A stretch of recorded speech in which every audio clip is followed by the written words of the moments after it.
Ainsi, en ce jour, nous avons souhaité vous parler, comme rappel de Serigne Saliou Mbacké, sur quelques aspects du comment il éduquait la tarbiya. Éduquer n'est pas une tâche aisée. Cela ne se résume pas à parler, à agir ou à parcourir un manuel. C'est un processus bien plus complexe. Une bonne éducation demande de comprendre les besoins individuels, de créer un environnement bienveillant, de modeler des comportements et d'encourager la réflexion critique. Une bonne éducation commence par l'étude de sa religion, qui en constitue le socle fondamental avant d'apprendre à façonner son avenir. Une vraie éducation ne se résume pas à assurer le goûter, le couvert ou les soins quand l'enfant est malade. Elle s'appuie sur 3 axes fondamentaux. L'âme. Elle se nourrit de la foi et des pratiques religieuses qui donnent du sens, orientent les valeurs et offrent un repère moral. Le corps. Il s'agit d'apprendre à supporter les difficultés, à travailler dur pour bâtir son avenir et à répondre à ses besoins essentiels, tout en développant la résilience physique et la discipline. L'esprit, c'est l'espace de la réflexion, du questionnement et de la pensée critique, où l'on apprend à analyser, à raisonner et à prendre du recul sur les situations. Quand ces 3 dimensions sont cultivées ensemble, elles forment le socle d'une éducation complète et durable. La grande préoccupation de Serigne Saliou Mbacké était l'éducation des enfants. Il affirmait: confiez-moi les enfants et je les élèverai au même niveau que ceux qui ont été formés par Cheikhouna Ahmadul Khadim.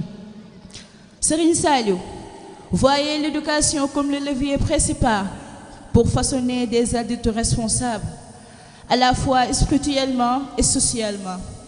Pour lui, l'enfant n'est pas seulement un être à nourrir ou à protéger. Il est une âme à guider, un corps à fortifier et un esprit à éclairer. Serigne Saliou Mbacké, soucieux d'assurer une éducation optimale aux jeunes qui lui sont confiés, érige la mémorisation parfaite du Saint-Coran, suivie d'une calligraphie rigoureuse, au rang de fondement indispensable. Il insiste sur la maîtrise approfondie des pratiques religieuses qui constituent le socle du véritable musulman, à savoir le fiqh juridique et le tasawwuf, spiritualité. Ainsi, il transmet tant aux enfants placés sous sa garde qu'aux enfants de l'univers un ensemble de vertus cardinales. La reconnaissance, la solidarité, la tolérance, la retenue et la bonté, lesquelles sont inculquées avec une rigueur pédagogique et une dimension spirituelle qui dépasse le simple enseignement théorique. Serigne Saliou Mbacké, fort de cette vision holistique, considère que l'éducation des enfants ne saurait se résumer à la simple transmission de savoir théorique. Elle doit embrasser chaque facette de l'existence humaine. Ainsi, il inculque avec la plus grande humilité les règles de la parole, la dignité de la posture assise, les convenances du sommeil réparateur, les principes d'une alimentation saine et d'une consommation de poissons respectueuse, ainsi que les modalités d'une coexistence harmonieuse avec autrui. Dans cette œuvre pédagogique, aucun détail n'est laissé au hasard.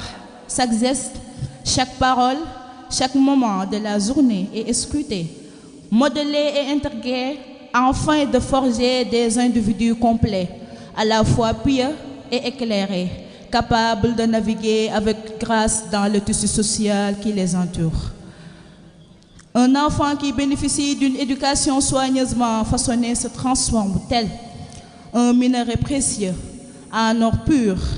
Il irradie de vertu, de sagesse et d'unité et devient un pilier resplendissant au sein de la communauté religieuse. À l'inverse, lorsqu'il est privé d'un enseignement adéquat, il se voit dépouillé de sa valeur intrinsèque, se mua à une matière sans éclat, dépourvue de signification spirituelle et par conséquent invisible aux yeux de la foi.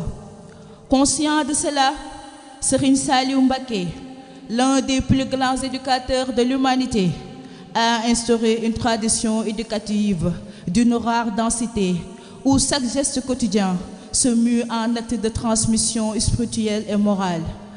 Dès 1934, il fonde le premier Dara de Goth, puis au fil des décennies, il étend son réseau à Ndiouroul, Khaban, Ndoka, Ndiapandal, Lagan, Djibingal, Darou Salam Niaro, sans omettre les institutions majeures de Touba et de Diourbel. Cette constellation de foyers d'apprentissage ne se contente pas d'enseigner la mémorisation du Coran ou la maîtrise du fiqh. Elle orchestre une véritable liturgie du quotidien. Serigne Saliou Mbacké portait aux enfants une affection d'une profondeur quasi mystique, un amour qui transcendait le simple attachement parental pour devenir le fil conducteur de toute son œuvre éducative.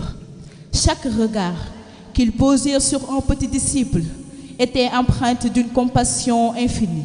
Chaque parole adressée à un élève résonnait comme une bénédiction qui, au-delà de la transmission du savoir, visait à faire éclore la lumière intérieure de l'enfant. Il voyait en chaque garçon et chaque fille non pas de simples réceptacles de connaissances, mais des âmes précieuses appelées à se déployer, à se purifier et à rayonner au sein de la communauté. Cette tendresse se manifestait dans le souhait méticuleux à porter détails les plus infimes du quotidien. En somme, la vision de Serigne Saliou Mbacké transcende le simple enseignement. Elle constitue une véritable architecture éducative où chaque geste, chaque parole et chaque instant sont orchestrés pour élever l'être dans son intégralité, en cultivant simultanément la foi, la force physique et la pensée critique. Il forge des hommes et des femmes capables de rayonner tant dans leur communauté que dans la société tout entière. Son héritage perpétué à travers les daras de Touba, Diourbel et au-delà demeure un modèle intemporel d'éducation holistique, guidant les nouvelles générations vers une existence pleine de sens, de dignité et de compassion. Wassalamu alaikum wa rahmatullahi ta'ala wa barakatuhu.